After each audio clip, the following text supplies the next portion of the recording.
For today's read aloud, I'm going to be going over chapter 5 of a textbook called Scaffolding Language, Scaffolding Learning, Teaching English Language Learners in the Mainstream Classroom by Pauline Gibbons.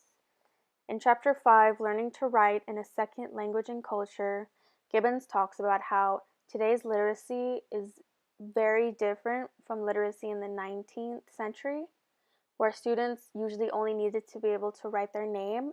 Nowadays, students need to be able to think critically, embrace new technologies, live and work in intercultural contexts, solve new kinds of problems, and be flexible in ever-changing work contexts to make informed decisions about their own lives and their role in a multicultural and multilingual society.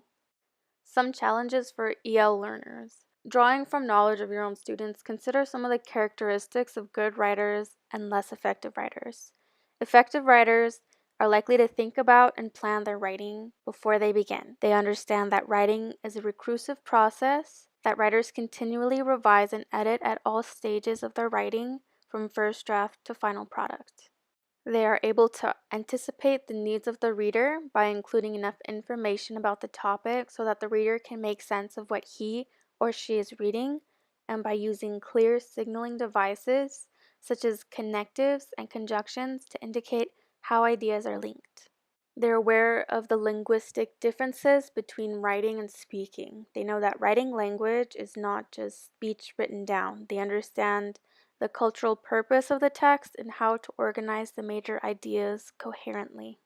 This is often in contrast to poor writers that aren't likely to take into account these different things. They focus primarily on the mechanics of writing, like spelling, more concerned over the correctness of their grammar, causing them to lack confidence to write at length or in new ways.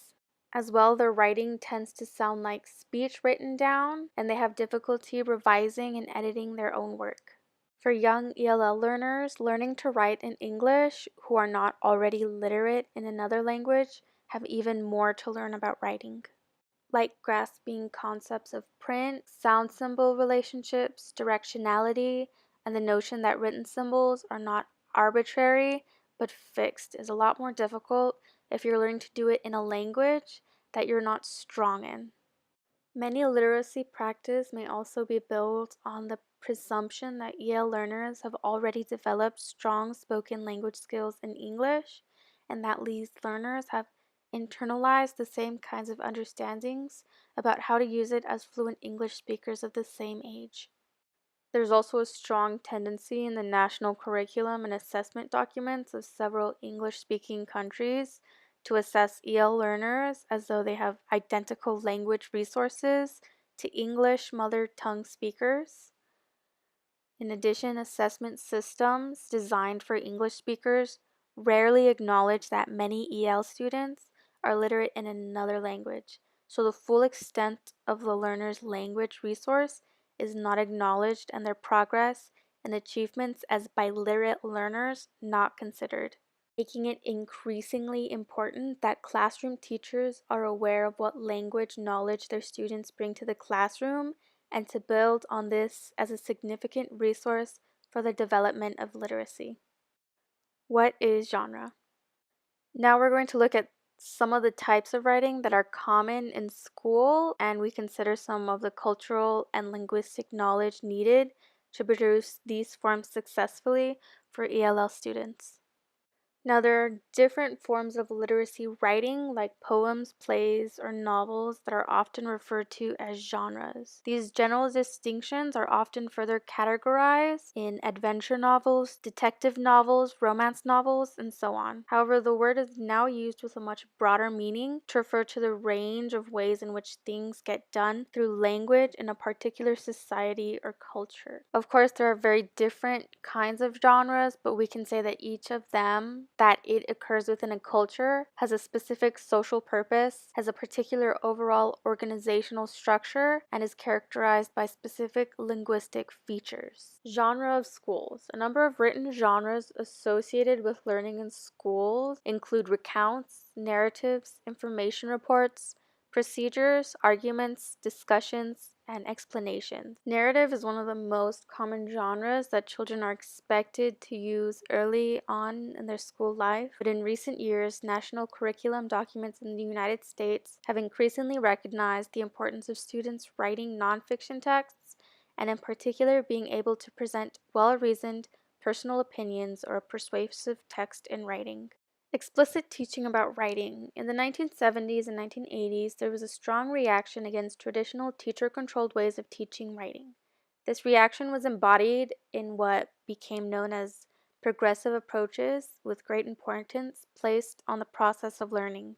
An underlying assumption in many classrooms was that given the right classroom environment and a climate that expects a quantity of writing across a range of purposes and forms, children would learn to write in a variety of subjects and in many forms, just as they learn to speak without formal instruction. While the move away from the traditional teacher-centered classroom was generally welcomed, there were a number of critiques of progressive approaches in relation to English language learners and others less familiar with the language of school. Many teachers of EL learners argued the need for more explicit instruction in the structures of language and the conventions of writing for EL learners.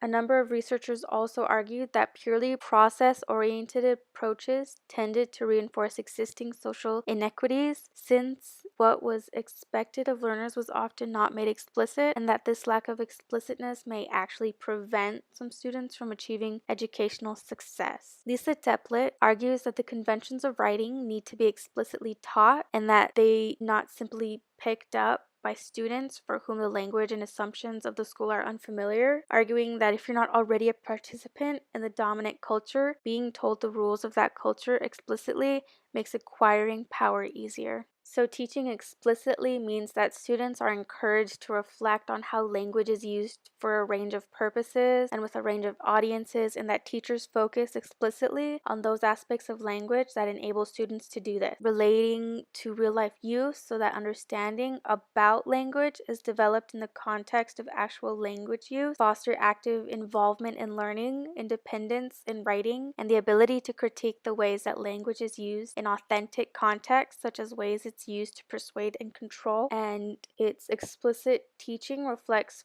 Vygotskian notions of learning with its emphasis on the need for learner guidance by the teacher. The teaching and learning cycle grew out of collaborative work between teachers and linguistic workers within the perspective of functional linguistics. The teachers and researchers at the time were concerned about the low levels of achievement in writing, especially in schools where there were high levels of students from low socioeconomic groups, and also where there were large numbers of ELL learners. They noted the repetition and lack of variety of what children were attempting to write. To address this, the teachers and researchers took an explicit approach to the modeling and development of writing, along with a deliberate strategy to introduce a wider range of genres integrated across the curriculum. Others involved in the genre movement in Australia have identified 4 stages through which a particular genre can be made explicit to students. These 4 stages are generally known as building the field, modeling or deconstructing the genre, joint construction, and independent writing. Each of these stages has a particular teaching purpose. Stage 1, building the field. Field is described as the topic of the text. So in this stage, the aim is to make sure that learners have enough knowledge of the topic to be able to write about it. The focus is primarily on the content or information of the text. Activities for this will involve gathering relevant information through speaking, listening, reading, note-making, and other research to gain information, including the use of technology.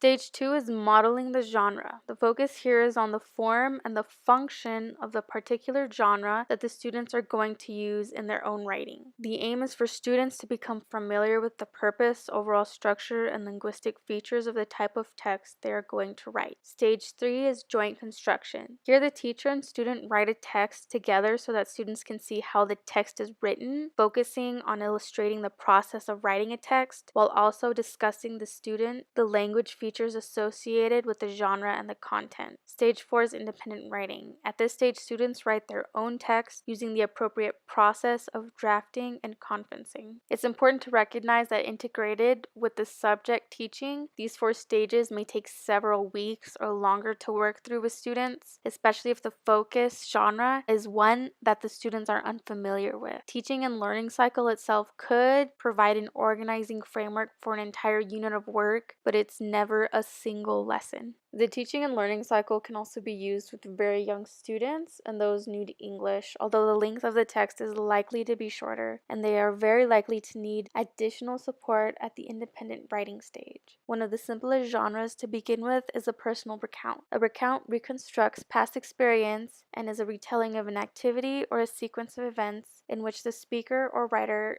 has been involved. An example of this would be in a classroom, a teacher having planned a school excursion to a local dam. Excursions provide an ideal context for developing recounts. During the day, the teacher and some of the children take photographs and write brief notes of what they saw. When they return to school, they share their observations in the form of oral recounts. Later, they relive the excursion through the photographs, as the teacher helped the children talk about what they had done, using the sequence of photographs as prompts of the day's events. After the oral discussion, sequence of photographs remained on display as a prompt for children's own writing. Using time connectives such as later, next, afterward, and finally are important in structuring a recount. Many young writers tend to rely on the connective and then for sequencing recounts and narratives. So in this class, the teacher had been modeling a broader range of time connectives and had been focusing on these when she was reading to the children. Assessing students' writing, what their text can tell us. So there's a range of purposes for classroom-based assessment: to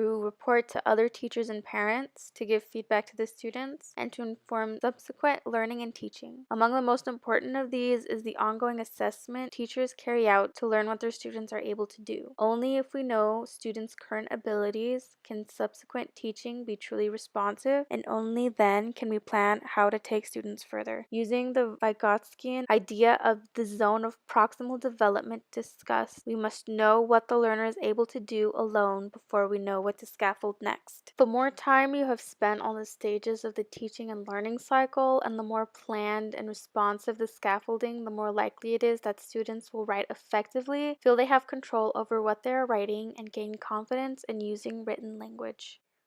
Okay, that's the end of my presentation. Hopefully you guys actually watch this. This book has a lot of cool resources like activities and things you can do to scaffold learning the ideas that students need to learn in school, as well as gaining the English language at the same time, which is, I think, really useful for everyone to know if you're gonna go into teaching, especially since we live in a state with a lot of multilingual speakers and students. So thank you for, listening to me talk in a video. Tiny little girl, but the voice is heavy metal. Shout out to my